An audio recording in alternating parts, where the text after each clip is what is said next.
नाज़रीन अस्सलाम वालेकुम। अब तक डॉक्टर दानिश के साथ हाजिर हूँ। मेरे साथ दो अहम गेस्ट हैं, चंद अहम इश्यूज़ हैं जो बात करना है। सबसे पहले तो मैं इन चीज़ों को सामने ले आता हूँ कि आर्मी एक्ट और ऑफिशियल सीक्रेट एक्ट के तहत कार्रवाई होगी, फ़ैसला हो गया है। मसाइल चीफ जस्टिस का इस्तीफ़े का मुतालबा पीडीएम की तरफ से भी हो गया है, पार्लियामेंट की तरफ से भी हो गया है। मसाइल का हल फुल कोर्ट में है या चीफ जस्टिस के इस्तीफ़े पे है, इस पे भी बात करेंगे। पार्लियामेंट में एक और फैसला हुआ है और वो ये हुआ है कि जी चीफ जस्टिस के ख़िलाफ़ जो है वो रेफरेंस भेजने का हुआ है, चीफ जस्टिस समेत 3 जजेस के ख़िलाफ़। अब इस रेफरेंस का क्या होगा और हुकूमती इस्लाहाती क़ानून बनने के बाद हुकूमत ने अभी तक सुप्रीम कोर्ट में अर्ज़ी यानी रिक्वेस्ट नहीं भेजी है। तो और दूसरा है कि क्या हुकूमत या पार्लियामेंट इन 3 जजेस को मिसकंडक्ट पे फारिग कर सकती है। ये कुछ इश्यूज़ हैं, लेकिन इससे पहले जो इस मौजूदा सूरत हाल का कहा जाता है कि कानूनी तौर पर, आइनी तौर पर मुश्किलात जहाँ से चली उनमें चंद फ़ैसले ऐसे हैं जो मतज़ाद हैं। उसके ऊपर कुछ लोगों का ख़्याल है कि ये इख्तियारात से तजावुज़ है, कुछ कहते हैं आइन शिकनी भी है, कुछ कहते हैं मिसकंडक्ट भी है और कुछ रेफरेंसेस भी है। ये सामने रख कर मैं अपने 2 मेहमानों से बात करूँगा और वो है कि आर्टिकल 63A से चलते हैं। अमूमन लोग जब भी बात करो तो वहाँ ले जाते हैं कि ये जो फ़ैसला हुआ था आर्टिकल 63A का, इसके बारे में कहा यह जाता है कि 2 जजेस ने इसको रीराइटिंग ऑफ द कॉन्स्टिट्यूशन कहा था और ये जो आर्टिकल है, ये जो फ़ैसला हुआ था, इस फ़ैसले को लोग कहते हैं कि ये गैर आइनी फ़ैसला है। और इसके अलावा जो इम्पोर्टेंट था वो ये था कि इसकी अपील जो है वो अभी तक पेंडिंग है। फिर इलेक्शन कमीशन के इख्तियारात, ख़ुद इलेक्शन कमीशन ने जो रिव्यू पिटीशन दिया है उसमें सुप्रीम पार्लियामेंट को तो दिए ही दिए स्पीकर को, लेकिन सुप्रीम कोर्ट को जो उन्होंने जो है अपील की है या रिव्यू पिटीशन है, उसमें उन्होंने ये कहा है कि जी इलेक्शन कमीशन के इख्तियारात को जो है वो इस्तेमाल किया गया है। चीफ सुप्रीम कोर्ट का ये इख्तियार नहीं था और ये इख्तियार इलेक्शन कमीशन के पास है, डेट देना या इलेक्शन कराना। तो ये रिव्यू पिटीशन था जो कि कल थी इसकी, लेकिन नहीं हो सकी वो उसके ऊपर कार्रवाई। अच्छा, उसके अलावा सुप्रीम कोर्ट के काजी फायज़ ईसा की जजमेंट थी जिसको एक सर्कुलर से, ये वो तमाम चीज़ें हैं जो ख़राबियों की जड़ थी और मौजूदा चीफ जस्टिस के ऊपर और 3 जजेस के ऊपर रेफरेंसेस, मिसकंडक्ट, इख्तियारात से तजावुज़ और आइन शिकनी की बात की जा रही है। तो मेरे ये 2 मेहमान इनसे ज़रूर पूछूंगा कि वो इसको किस तरह देखते हैं। एक और है वो ये कि पार्लियामेंट के एहतसाबी कानून को कानून बनने से पहले मुअत्तल कर दिया गया। ये पाकिस्तान की तारीख़ में तो इसकी कोई मिसाल नहीं है। अल-कादिर ट्रस्ट केस में नैब की गिरफ्तारी, एहतसाब अदालत के वारंट और हाई कोर्ट के कानूनी फ़ैसले को सुप्रीम कोर्ट ने ख़त्म कर दिया। इसके बारे में भी लोगों का ख्याल है कि ये सुप्रीम कोर्ट ने गलत फ़ैसला दिया है। जुडिशल कमीशन में 2 जूनियर जजेस की अपॉइंटमेंट भी कहा जाता है कि ये गैर कानूनी है, गैर आइनी है। इसके अलावा जुडिशल कमीशन में 5 जूनियर जजेस की वोटिंग के दौरान जो ऑडियो रिलीज़ की थी और जाहिर है वो चीफ जस्टिस के अप्रूवल से हुई थी, वो फैब्रिकेटेड कहा जाता है। इसके ऊपर जो जुडिशल कमीशन के मेंबरान थे उन्होंने साफ तौर पे कहा था कि ऐसी कोई चीज़ नहीं हुई है, जो ऑडियो दी गई थी वो फैब्रिकेटेड थी। इसके अलावा ज़ाहिर है खुशदामन साहब की ऑडियो लीक्स हुई थी, चीफ जस्टिस साहब के तारिक रहीम की ऑडियो लीक्स हुई जिसमें उन्होंने सारा ये जो अभी इमरान खान साहब को रिलीफ मिला है उसकी पूरी पेशिंग गोई थी और वही चीज़ तकरीबन हुआ है। उसके अलावा बार कौंसल्स के रेफरेंसेस हैं जो सिर्फ पाकिस्तान बार कौंसल्स के नहीं, पाकिस्तान के डिफरेंट सूबाई बार कौंसल्स के रेफरेंसेस भी हैं जो कि चीफ जस्टिस साहब जो बार सुप्रीम जुडिशल काउंसिल का इजलास बुलाते हैं वो नहीं बुला रहे। हालांकि उनका ये कहना है कि किसी जज पे अगर एतराज़ है या शिकायत है या एलिगेशन है तो उसको बेंच से हटाया नहीं जा सकता उस वक्त तक जब तक सुप्रीम जुडिशल काउंसिल फैसला ना करे। लेकिन दूसरी तरफ सुप्रीम जुडिशल काउंसिल का इजलास जब आप नहीं बुलाएंगे तो फिर ये फैसला कौन करेगा कि ये जो एलिगेशंस है, इल्ज़ामात हैं, ये जो भी आपकी शिकायत है ये सही है ये गलत है। इस सिलसिले में दो मेहमान हैं हमारे साथ, हसन रज़ा पाशा साहब, chairman executive committee Pakistan bar council, आपका बहुत शुक्रिया ने हमें ज्वाइन किया। मेरे साथ हैं जनाब शाह खावर साहब, एडवोकेट सुप्रीम कोर्ट, आपका ही बहुत शुक्रिया सर, आपने हमें ज्वाइन किया। मैं आ जाता हूँ सबसे पहले शाह खावर साहब की तरफ। शाह खावर साहब, ये इससे पहले कि मैं ये आर्मी एक्ट और जो रेफरेंसेस पार्लियामेंट ने जो भेजने जा रही है उस पर बात करूं, लेकिन ये कोई 10 पॉइंट्स हैं जो मैंने आपके सामने रखा था 63A से लेकर जो फैसले से लेकर बार काउंसिल के रेफरेंसेस तक। इनमें आप इन 9 में से कितनों को समझते हैं कि इसमें इख्तियारात में तजाविज़ है, इसमें गैर आइनी इक़दाम है, ये गैर कानूनी फ़ैसला है, या ये जो है वो आपके मिसकंडक्ट है? क्या कहेंगे सर? देखिए, अभी आपने 9 या 10 क्वेश्चन जो हैं वो फॉर्मुलेट किए हैं। अब अगर एक एक का अहाता किया जाए इस पर काफ़ी टाइम लगता है। यस, मैं ओवरऑल इस पे कमेंट ये करूँगा कि इसमें कोई शक नहीं है कि इस वक्त जो सुप्रीम कोर्ट के रूल्स हैं उसके मुताबिक चीफ जस्टिस ऑफ पाकिस्तान जो है उनके पास इख्तियार है कि वो किन मुकदमात में कितने रुकनी बेंच बनाएं और उसका जो है उस पर कौन कौन होना चाहिए। ये तो बिल्कुल अपनी जगह पे एक बात मौजूद है।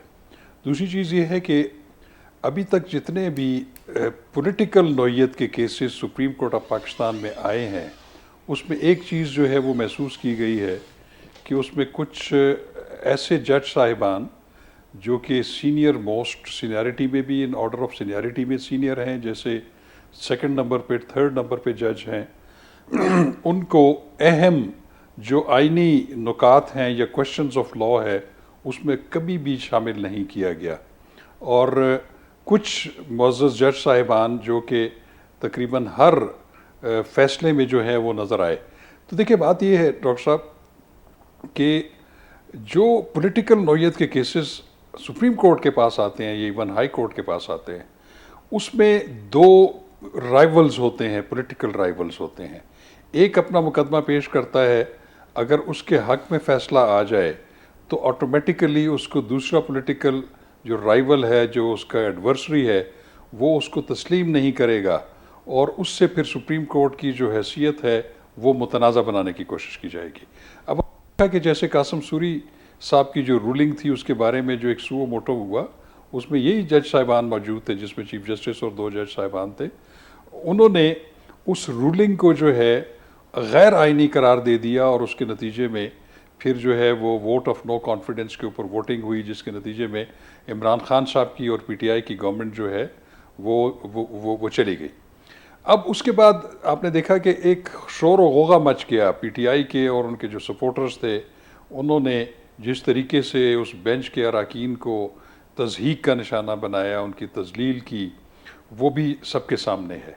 अब सूरत हाल ये है कि अब जब वही बेंच जो है वो दूसरे फरीक के हक में जब फैसला करता है, मसलन वो पीटीआई के फेवर में है, उसके मेरिट डीमेरिट्स की बात नहीं करता, मैं जनरलाइज्ड फॉर्म में बात कर रहा हूँ, तो फिर पीडीएम और उसके इत्तेहादी जो हैं वो उसको हरफ तनकीद का निशाना बनाएंगे और वो मुतनाज़ हो जाएगी।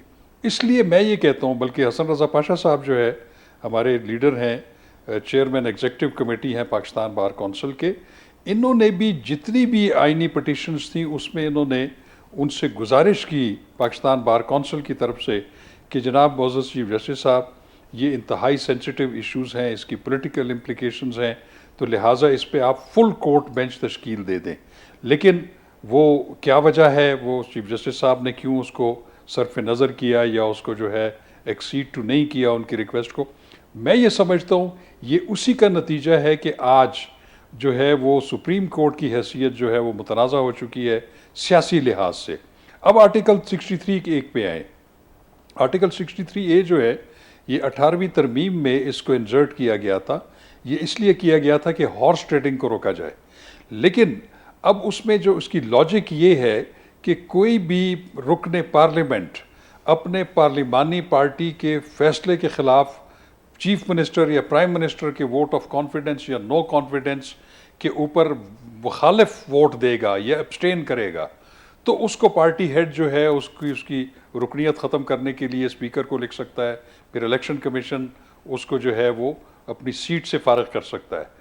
तो इसलिए वो एक सज़ा रखी गई थी कि एक ऐसा शख्स जो अपनी ही पार्टी के फैसले के अगेंस्ट वोट करेगा तो वो 100 दफ़ा सोचेगा कि उसको अपनी सीट से हाथ धोने पड़ेंगे। अब सुप्रीम कोर्ट की जो मुतनाज़ा जजमेंट है, जो 5 रुकनी बेंच थे उसमें 3-2 की अक्सरियत से वो पटिशन जो है उन्होंने डिसाइड की। उन्होंने ये कहा कि जो रुकन पार्लियामेंट अपने पार्लिमानी पार्टी के अगेंस्ट वोट करेगा उसका वोट भी काउंट नहीं होगा और वो नाअहल भी होगा। तो 2 सज़ाएं तो ऐसे नहीं हो सकती। तो उसके मुकाबले में जो 2 मोअज़्ज़ज़ जज साहिबान ने जो डिसेंटिंग नोट लिखा उसमें उन्होंने कहा कि ऐसा करना जो है ये री राइटिंग ऑफ द कॉन्स्टिट्यूशन होगा, और उन्होंने सिरे से उसको मुस्तरद कर दिया। उसके बाद आपने देखा है कि उसके नतीजे में फिर जो उस वक्त की PMLN की गवर्नमेंट थी पंजाब में, सर यहाँ अगर इजाज़त दें तो मैं यहाँ पर एक आपसे अर्ज़ करना चाहता हूँ एक तालिब इल्म की हैसियत से, ताकि मुझे फैक्चुअल पोजीशन आए आप दोनों का। देखिए सर, इसके ऊपर जो भी हालात रहे हैं वो आपको भी पता है, इनको भी पता है और मेरे सुनने वाले को भी पता है कि क्या क्या सूरत आई, क्या जजमेंट हुई है। मैं सर आपसे मदद ये मांगना चाहता हूँ कि मैं आपसे, यानी आप शाखावर जो सुप्रीम कोर्ट के एडवोकेट हैं, बहुत एक्सपीरियंस एडवोकेट हैं, बड़ा नाम है माशाल्लाह आपका, तो उसमें ये सर इंडिविजुअल पे मैं ये पूछना चाहता हूँ कि ये फैसला मुतनाज़ा था, आइनी था, गैर आइनी था। इसी तरह की चीज़ें मैं आपके सामने रखता हूँ। डिटेल में जाने के बजाय मैं आपसे ये पूछूंगा कि सर ये मिसकंडक्ट हुआ नहीं हुआ, तो सर अगर ये हेल्प कर देंगे तो मैं समझूंगा मेरे लिमिटेड टाइम में बहुत कुछ आ जाएगा। मैं सवाल पूछ लेता हूं, आप उसका जवाब दे दें सर कि 63A का फैसला जो हुआ था आपकी नज़र में सर वो आईनी फैसला था या गैर आईनी था? पहले यहाँ से लेते हैं। मैं समझता हूँ बतौर तालिब इल्म कानून के मुझे बिल्कुल हक है उससे डिफर करने का। मैं ये समझता हूँ कि वो आर्टिकल 63A की जो रूह है जो कि पार्लियामान ने ये डाली थी उसकी रूह के बिल्कुल अगेंस्ट है। ठीक है, अब मैं सर अब मैं डिटेल में नहीं जाऊंगा, मैं जरा क्योंकि टाइम लिमिटेड है तो मैं इलेक्शन कमीशन के इख्तियारात, इलेक्शन कमीशन कह रहा है कि जी जो डेट देने का इख्तियार है, शेड्यूल देने का इख्तियार है, जो सुप्रीम कोर्ट ने फैसला दिया था 14 मई का, उन्होंने आपको पता है रिव्यू पिटीशन किया है और उन्होंने बताया है कि आइन के आर्टिकल 219, 218, इलेक्शन एक्ट 2017, 58 आर्टिकल, इन सब के ख़िलाफ़ सुप्रीम कोर्ट ने फैसला दिया है। सर आपने सिर्फ ये बताना है कि ये इलेक्शन कमीशन का ये जो उन्होंने पिटीशन दाखिल की है ये जायज़ है या गलत है, सुप्रीम कोर्ट ये फैसला दे सकता है। सर मुख्तसर ज़रा मेरा ख्याल है कि उनकी जो रिव्यू पिटीशन है वो बिल्कुल ठोस बुनियादों पे है, उसको रिव्यू होना चाहिए। गुड। अब मैं आता हूँ सर, काजी फाइज ईसा की जो जजमेंट है सर उसको एक सर्कुलर से ख़त्म किया गया था, जबकि एज ए तालिब इल्म हम समझते हैं 189 के तहत जजमेंट की बाइंडिंग है, सुप्रीम कोर्ट पे भी है, चीफ जस्टिस पे भी है, हाई कोर्ट पे भी है, सब पे है। तो क्या उसको सर्कुलर से ख़त्म किया जा सकता है सर? नहीं, ये किस जजमेंट की बात कर रहे हैं? ये जो सुप्रीम कोर्ट के 2 रुकनी बेंच ने जजमेंट दी थी जिसमें जस्टिस काजी फाइज ईसा और जनाब तारिक मसूद साहब थे, जो उन्होंने 184(3) के हवाले से दिया था, जिसको एक सर्कुलर से रजिस्ट्रार के सर्कुलर से जो है वो ख़त्म किया गया था। तो सर ये जायज़ एक्ट था या गलत था सर?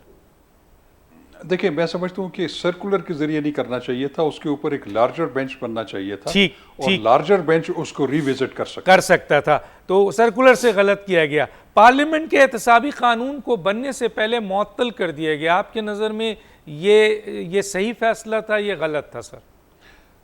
ये भी अनप्रेसिडेंटेड है। अच्छा, अल कादरी ट्रस्ट पे तो खैर मैंने आपकी बड़ी ज़बरदस्त स्टेटमेंट सुनी हुई है, लेकिन मैं चाहता हूँ सुनने वाले मेरे प्रोग्राम आज जो सुन रहे हैं कि अल कादरी ट्रस्ट पे जो नैब की गिरफ्तारी, एहतसाब अदालत के वारंट और हाई कोर्ट के कानूनी फैसले को सुप्रीम कोर्ट ने ख़त्म किया, क्या ये सुप्रीम कोर्ट का इस्तेहकाक था या नहीं था सर? हाईली क्वेश्चनेबल, बहुत ज़्यादा सवालिया निशान उठते हैं इस पे। अच्छा सर, वेरी गुड। हम आते हैं सर, जुडिशियल कमीशन में जो 2 जूनियर जजेस को अपॉइंट किया गया, रिकमेंडेशन थी जनाब चीफ जस्टिस की, अपॉइंटमेंट हो गई, सर ये आईनी और कानूनी है या नहीं है? देखिए डॉक्टर साहब, जो सुप्रीम कोर्ट के जजेस की अपॉइंटमेंट है उसमें जो हाई कोर्ट के सर्विंग जजेस हैं उसके लिए शर्त ये है कि वो 5 साल बतौर जज रहे हों। उनको सुप्रीम जुडिशल काउंसिल जो है वो बिल्कुल अपॉइंट कर सकती है। ये गैर कानूनी या गैर आइनी नहीं है, लेकिन इसके बारे में जो बड़ी कंसिस्टेंट राय है जुडिशरी की तरफ से भी और लॉयर्स कम्युनिटी की तरफ से भी, कि उसमें जो सीनियरिटी का कॉन्सेप्ट है उसको मद्देनजर रखना आपका चाहिए। क्या पॉइंट ऑफ व्यू इसकी सर? इजाजत मौजूद है। आपका पॉइंट ऑफ व्यू क्या है सर? मेरा पॉइंट ऑफ व्यू ये है कि ये गैर आइनी नहीं है, लेकिन ये जो एक कंसिस्टेंट डिमांड है बार एसोसिएशंस की, बार काउंसिल्स की, कि सीनियरिटी के कॉन्सेप्ट को मलूज़े खातर रखना चाहिए, वो है। ठीक है सर। अच्छा, जुडिशियल कमीशन आइनी तौर पे जायज़ है। जो जुडिशियल कमीशन में 5 जूनियर जजेस की वोटिंग हुई थी और उसको फिर उसमें एक ऑडियो आई थी जिसको कहा गया सबकी तरफ से कि ये फैब्रिकेटेड है। आप समझते हैं कि सर इसके ऊपर रेफरेंस बनता है चीफ जस्टिस के ऊपर? मैं आपको ऑनेस्टली बताऊं कि मुझे उसके बारे में ज़्यादा इल्म नहीं है, तो मैं उसके बारे में कोई राय कायम नहीं कर सकता। अच्छा सर, मैं ये पूछूंगा, बार काउंसिल के रेफरेंसेस हैं, टेबल हो चुके हैं, तो क्या चीफ जस्टिस को नहीं चाहिए कि बार काउंसिल एक आइनी बॉडी है, वकला की बहुत अहम है, और सिर्फ एक नहीं कई लोगों ने दिया है, तो चीफ जस्टिस को फौरी तौर पर सुप्रीम जुडिशल काउंसिल का इजलास बुलाना चाहिए ताकि ये फैसला हो सके कि इन पर इल्ज़ामात सही हैं या गलत हैं? देखिए, बिल्कुल सुप्रीम जुडिशल काउंसिल में जिसके खिलाफ भी सही या गलत एक रेफरेंस चला जाए और वो नंबर हो जाए तो उसको डिस्पोज ऑफ जल्द अज जल्द करना जो है, ये बिल्कुल सुप्रीम जुडिशल काउंसिल की जिम्मेदारी है। और चीफ जस्टिस जो उसके चेयरमैन है उनको बिल्कुल ये चाहिए कि उनको जल्द अज जल्द उसको निपटाएं, चाहे उसमें सदाकत है या नहीं है, उनके अपने मेरिट्स के मुताबिक उसको डिसाइड होना चाहिए। ठीक है सर, आपने मेरा बहुत आसान कर दिया काम सर। मैं ज़रा एक ब्रेक पे जाऊंगा और फिर पाशा साहब की तरफ आऊंगा, हसन रज़ा पाशा साहब की तरफ सवालात को लेके, और मैं चाहूँगा कि हसन रज़ा पाशा साहब भी मुझे इसी तरह जवाब दें, तो फिर मैं अगले चंद अहम तरीन क्वेश्चन है उसके ऊपर जाऊँगा। एक छोटा सा ब्रेक लेते हैं नाज़रीन, फिर वापस आते हैं।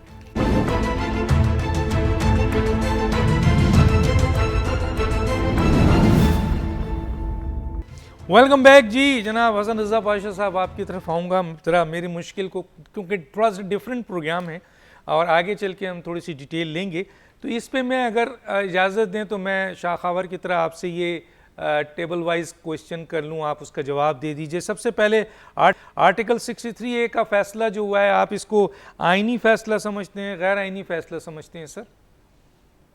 डॉक्टर साहब, मैं आपकी मुश्किल और आसान ना कर दूं? सर बताएं सर। जो मेरे भाई शाह खावर ने कहा है जी सर, हर एक शिकवाज जो जवाब दिया है सर, मैं उन तमाम को ओन करता हूं। क्या बात और आपने वाकई जो है वो मेरे ये एक सवाल हाँ नहीं, बहुत टाइम बचा है। एक सवाल और करूंगा सर, ये जो बार काउंसिल के रेफरेंसेस हैं जो आपने दिए हैं, वो रेफरेंसेस ठोस बुनियादों पे हैं सर? जी बिल्कुल। देखिए, हमने एक ऑडियो लीक्स आई इब्तदाई तौर पे, तो उस बुनियाद पे हमने फौरी तौर पे उसी शाम ही प्रेस रिलीज जारी कर दी और हमने डिमांड की honourable chief justice of Pakistan से कि जनाब इस ऑडियो की फोरेंसिक करवाएं। अगर ये जहली है तो जिन्होंने ये बनाई है उनके खिलाफ कार्रवाई होनी चाहिए। एक मुअज़्ज़ज़ जज को मलाइन करने की कोशिश की गई है, और अगर ये सही है तो इस पे आप जो है वो जज साहब के खिलाफ कार्रवाई करें। लेकिन 5-6 दिन हमने इंतज़ार किया, जब कुछ ना हुआ तो फिर हमने तमाम बार काउंसिल्स, प्रोविंशियल बार काउंसिल्स की मीटिंग हमने बुलवाई इस्लामाबाद में। वहाँ पे हमारी डेलिब्रेशंस हुई, सारे आपस में मशावरत की, और फिर मुत्तफ़िका तौर पे ये तय पाया कि हम खुद रेफरेंसेस फाइल करेंगे। सो उसके कंसोनेंस में तमाम बार काउंसिल्स ने, बशमूल पाकिस्तान बार काउंसिल ने, और पाकिस्तान बार काउंसिल ने लीड लेते हुए सबसे पहले रेफरेंस फाइल किया। अब मेरी गुजारिश ये है कि एक इल्ज़ाम है उसमें सिर्फ ऑडियो लीक्स नहीं बल्कि उन मुअज़्ज़ज़ जज साहब की जो जायदाद है और जो बियॉन्ड मीन्स हम समझते हैं जो असासा जात है उनको भी हमने टारगेट किया है। तो वो जब सारी चीज़ें पेश कर दी गई तो अब हम समझते हैं कि ये ज़रूर होना चाहिए, इसकी स्क्रूटनी होनी चाहिए, आर्टिकल 209 की कार्रवाई होनी चाहिए। अगर ये सारी चीज़ें गलत हैं तो इन जज साहब को क्यों इतनी देर जो है वो आप बिठाए रखना चाहते हैं, उनके ये सर पे तलवार लटक रही है, इनको क्यों अजियत में रखना चाहते हैं, इसको फैसला करके उनको साफ बरी कर दें। और अगर ये साबित होती हैं कि ये सही हैं तो फिर उनके खिलाफ 209 की कार्रवाई करें। ये तो सुप्रीम जुडिशियल काउंसिल करेगा, लेकिन जब कोई दरखास्त ले जाता है तो वो फुली कॉन्फिडेंट होता है कि जी जो मैं चीज़ लेके जा रहा हूं ये ठोस बुनियादों पे है। तो आप समझते हैं ये ठोस बुनियादों पे है? जी बिल्कुल डॉक्टर साहब, एक बड़ी मैं आपको अहम बात बता रहा हूं कि मैंने सारा बार काउंसिल का रिकॉर्ड देखा। First time in history of Pakistan किसी बार काउंसिल ने एक मुअज़्ज़ज़ जज साहब के खिलाफ रेफरेंस फाइल किया है। अच्छा। तो इसकी सिग्निफिकेंस जो है वो उसको आपको वैल्यू देनी पड़ेगी। यस। इसको वेट देना पड़ेगा। यस। क्योंकि ये कोई आम चीज़ नहीं है। आपने देखा होगा कि जब किसी जज साहब के खिलाफ कोई रेफरेंस आता है, इवन सदारती रेफरेंस आता है, तो वकला जज साहब की और अदलिया की हमायत में उठ खड़े होते हैं। अभी हाल ही में जस्टिस काजी फ़ायज़ ईसा साहब के खिलाफ रेफरेंस आया, हुकूमत वक्त ने प्रेसिडेंट को भेजा, प्रेसिडेंट ने सुप्रीम जुडिशल काउंसिल को भेजा, लेकिन हम खड़े हो गए और हमने ये समझा कि ये गलत है और बदनीति की बुनियाद पे है, तो वो अल्हम्दुलिल्लाह काजी साहब सुरखरू हुए। इससे पहले इफ्तिखार मोहम्मद चौधरी साहब के हवाले से भी देखा जाए, वो भी रेफरेंस फाइल हुआ, उसमें भी वकला ने अपनी एक पूरी तहरीक चली जो 2.5-3 साल पे मुहित थी। हमने कुर्बानियां दी। ये इसका मतलब है कि आप जब चीज़ लेके जा रहे हैं, और ये हिस्ट्री में पहली दफ़ा है, और ना सिर्फ आप यानी पाकिस्तान बार काउंसिल बल्कि डिफरेंट प्रोविंस के भी बार काउंसिल, तो इसका मतलब है कि ये ले जाने वाले फुली कॉन्फिडेंट हैं कि ये ठोस चीज़ें हैं जिसके ऊपर सुप्रीम जुडिशल काउंसिल को एक्शन लेना चाहिए। मैं आगे आता हूँ सर ज़रा सा, और एक आता हूँ कि अभी पार्लियामेंट ने भी रेफरेंसेस के लिए कह दिया है 3 जजेस के लिए, तो इसका थोड़ा सा मुझे बताइएगा तरीक़ेकार क्या होगा। या पार्लियामेंट भी टेबल करेगी डायरेक्ट, या सदर के ज़रिए जाएगा, या इसका कोई और तरीक़ा है, या इसका फ़ैसला भी चीफ जस्टिस ने करना है कि इन रेफरेंसेस को सुप्रीम जुडिशल काउंसिल्स में रखा जाए? थोड़ा सा इस पर मुझे गाइड करिएगा, फिर मैं आगे जाऊँगा। मैं गुजारिश करता हूं कि किसी भी जज को अब उस ओहदे से बरतरफ करने के लिए सिर्फ एक ही प्रोविजन है, और वो है आर्टिकल 209, और उसको इन्वोक करने के लिए ये कहीं पे नहीं लिखा कि कौन उसको देगा।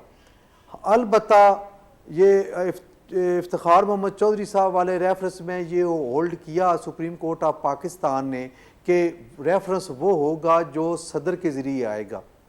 अब बात इतनी है कि 2009 में कहीं भी ये नहीं लिखा हुआ कि रेफरेंस वही एंटरटेन होगा जो सदर पाकिस्तान के ज़रिए से आएगा। अब आते हैं पार्लिमान की तरफ। पार्लिमान जो है उसने करारदाद पेश की है, एक कमेटी बनी है, और वो एक रेफरेंस फाइल करने जा रहे हैं। अब देखिए उनका एक 209 में ये कहीं भी नहीं लिखा कि पार्लिमान रेफरेंस नहीं फाइल कर सकती। ये तमाम का राइट है, प्रीरोगेटिव है, अगर वो फाइल करना चाहें तो कर सकते हैं, अगर वो समझते हैं कि इतना सब्सटेंस उनके रेफरेंस में है। क्योंकि फर्स्ट और फोरमोस्ट जो इशू है वो है मिसकंडक्ट का। वो मिसकंडक्ट कैसे साबित करेंगे, उनके पास क्या एविडेंस है, अब वो सामने आएगी तो उस पर हम बात कर सकते हैं। इस वक्त उस मिसकंडक्ट के बारे में बात करना कबल अज़ वक्त होगा। नहीं सर, मैं आप लीगल आदमी हैं, आपका अपना पॉइंट ऑफ व्यू तो होगा, मैं आगे आके पूछूंगा। मैं ज़रा शाह खबर साहब से पूछ लूँ। शाह खबर साहब, रेफरेंस फाइल हो रहा है, मिसकंडक्ट की बात की जा रही है। काबीना ने, फेडरल गवर्नमेंट ने चीफ जस्टिस के उस एक्ट को जिसके ऊपर 60 अरब के एक मुलजिम को वेलकम किया गया और उसको खुशामदेद कहा गया, और जो जो भी बातें हुई वो आपके सामने हैं। कहा यह जा रहा है कि ये अमल चीफ जस्टिस का मिसकंडक्ट है। आप एग्री करते हैं सर? और दूसरा कि ये जो पार्लियामेंट ने जो रेफरेंस दिया है ये थ्रू सदर जाएगा या डायरेक्ट टेबल होगा सर? देखिए, मैं आपको एक बात बताऊं कि जो कोड ऑफ कंडक्ट है सुप्रीम जुडिशल काउंसिल ने खुद मुतय्यन किया हुआ है सुपीरियर कोर्ट के जजेस के लिए, जिसमें हाई कोर्ट के जजेस भी हैं और सुप्रीम कोर्ट के जजेस भी हैं। उसमें मिसकंडक्ट जो है उसमें काफ़ी चीज़ें हैं। लेकिन मैं ये समझता हूँ कि एक तो अदालती फैसले जो हैं उसके नतीजे में आप ये नहीं कह सकते कि अगर किसी जज ने गलत फैसला किया और फ़र्ज़ करें कि रिव्यू में वो जो है रिवर्स हो गया या एक लार्जर बेंच ने उसको रिविजिट कर दिया तो उसको मिसकंडक्ट नहीं कहा जाएगा। और दूसरा, जो चीफ जस्टिस साहब के हवाले से अगर वो सिर्फ इस बात को जो है रिव्यू का उसका मिसकंडक्ट का वो जो बनाए एक जवाब बनाए कि उन्होंने इमरान खान साहब को जो है वो जो कि एक नैब के मुकदमे में 8 रोज़ा जिस्मानी रिमांड पे थे, उनको तलब करके उनको सिर्फ वेलकम कहा और उनको ये कहा कि आपको देख के बड़ी खुशी हुई और जाते हुए उनको ऑल द बेस्ट या बेस्ट विशेस कहा, तो ये मिसकंडक्ट नहीं बनता। उसकी वजह यह है कि पाशा साहब को भी पता है, मुझे भी पता है कि हमें किसी भी जज साहब से, इवन चीफ जस्टिस साहब के भी किसी फैसले से इख्तलाफ हो सकता है लेकिन हम एक बात नहीं कर सकते कि जो उमर अता बंदयाल साहब हैं वो बड़ी शाइस्ता ज़ुबान इस्तेमाल करते हैं। वो आम ज़िंदगी में भी और अदालत में भी किसी वकील साहब को या किसी लिटिगेंट को भी उन्होंने कभी तू कह के नहीं बुलाया, उनको एहतराम से बुलाते हैं। तो मैं समझता हूँ कि ये वाली जो है ये बात इसको बेस नहीं बनाया जा सकता रेफरेंस का। और दूसरी चीज़ मैं आपको याद दिला दूँ, अभी हाल ही में एक पिटिशन में जिसमें मैं ख़ुद कौंसल था, जिसमें क्वेश्चन ये था कि कौमी और सूबाई असम्बली के इलेक्शंस एक दिन होने चाहिए, उस पर तमाम पॉलिटिकल पार्टीज़ की लीडरशिप आई हुई थी, तमाम पॉलिटिकल पार्टीज़ के लीडरान थे, और वो जब रोस्टम पे आते थे तो चीफ जस्टिस साहब उनको बड़े एहतराम से इसी तरह वेलकम करते थे विद स्माइलिंग फेस।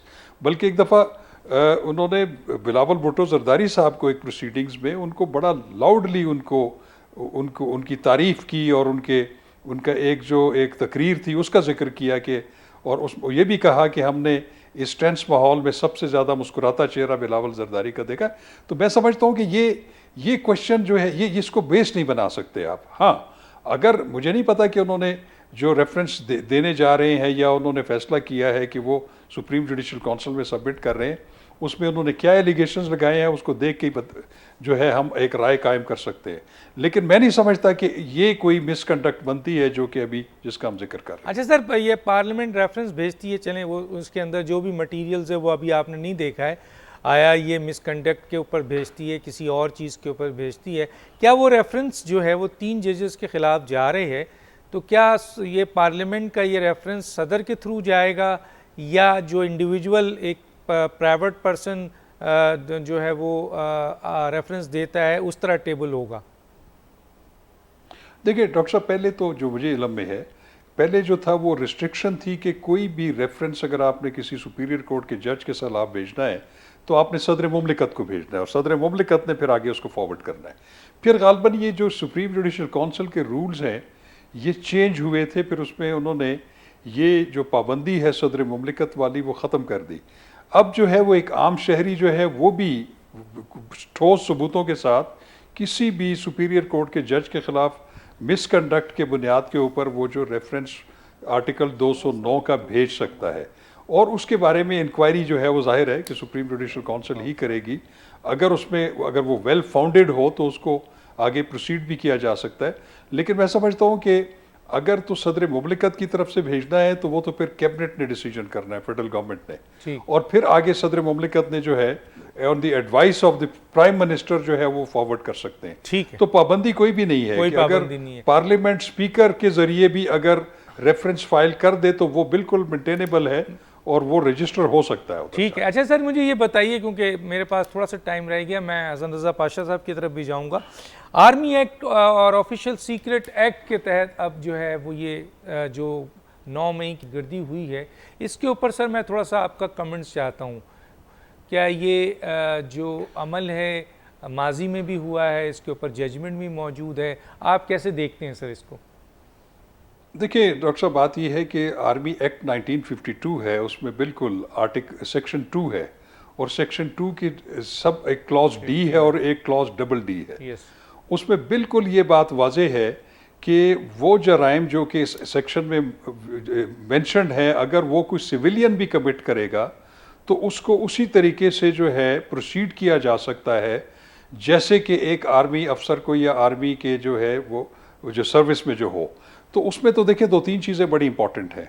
उसमें एक ये भी है कि वो शख्स जो कि अदरवाइज़ आर्मी एक्ट के तहत नहीं आता, अगर कोई ऐसा जुर्म करे कि वो किसी फ़ौज के किसी अफसर को या जवान को बगावत पर उकसाए या उसको ड्यूटीज़ से कमज़ोरी या उसमें नरमी दिखाने का कहे, या किसी फ़ौजी तनसीबात या सेंसिटिव किसी जो है वो बिल्डिंग को या वेसल को या किसी चीज़ को अगर वो नुकसान पहुंचाता है और उसको डैमेज करता है, तो वो भी आर्मी एक्ट के तहत बिल्कुल प्रोसीडेबल है।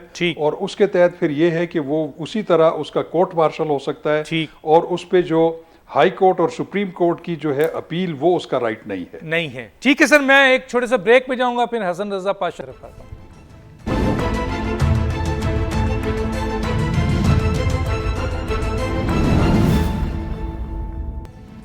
वेलकम बैक जी। हसन रजा पाशा साहब, 3 सवाल आपके सामने रख देता हूं, और एक तो ये है कि सर आप इसको मिसकंडक्ट समझते ही नहीं समझते जो चीफ जस्टिस का एक्ट था, जिसके बारे में बहुत सारे कॉन्स्टिट्यूशनल लॉयर का ख्याल है, शाह खबर साहब का अपना है कि नहीं ये मिसकंडक्ट है, और आपका क्या ख्याल है?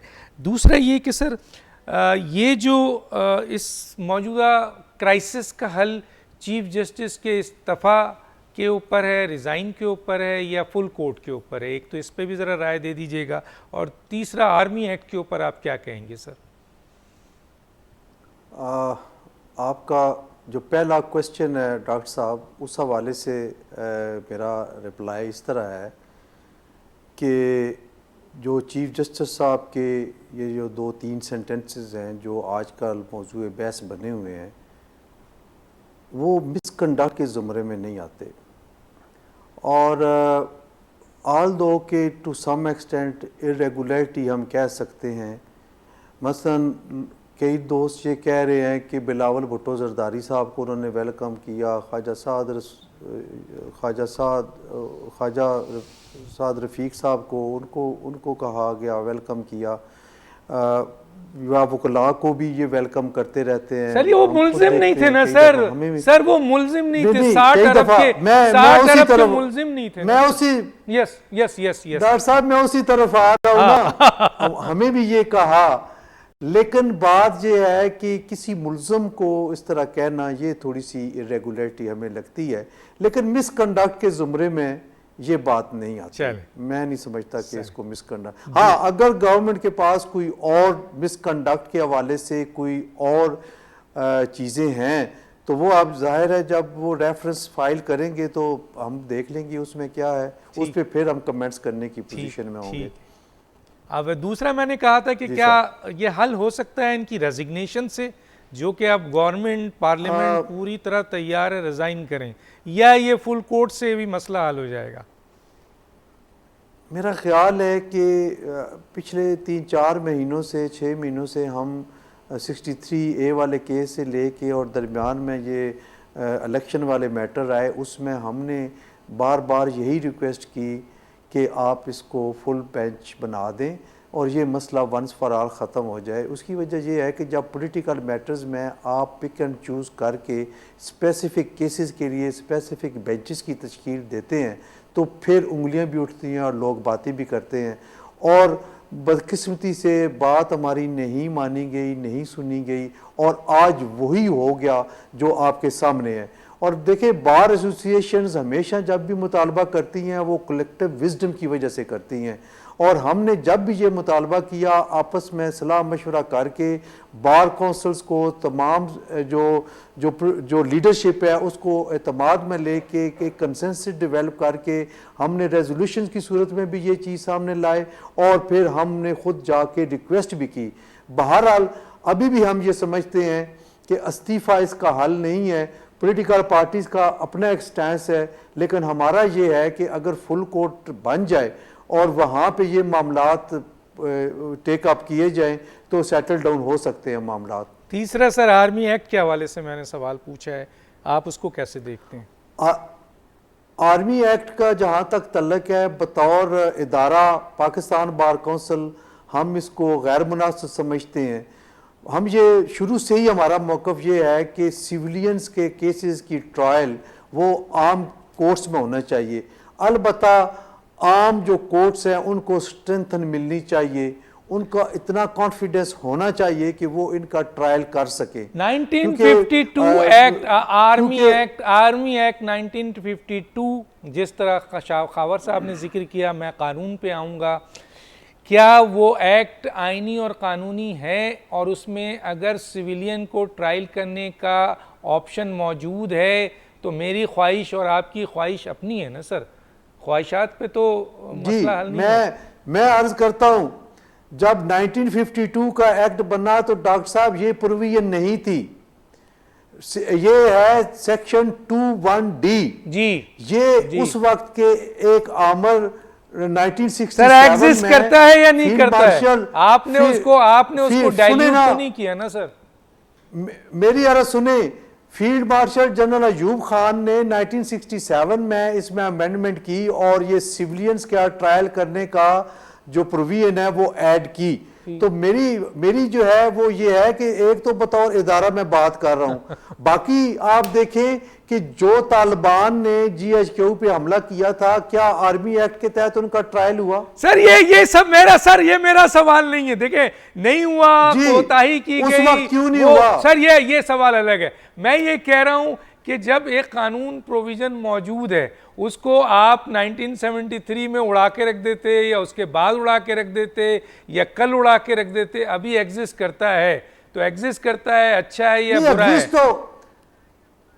एग्जिस्ट तो ये कर रहा है और पूरी ताकत से एग्जिस्ट कर रहा है। आखिरी जी सर, इमरान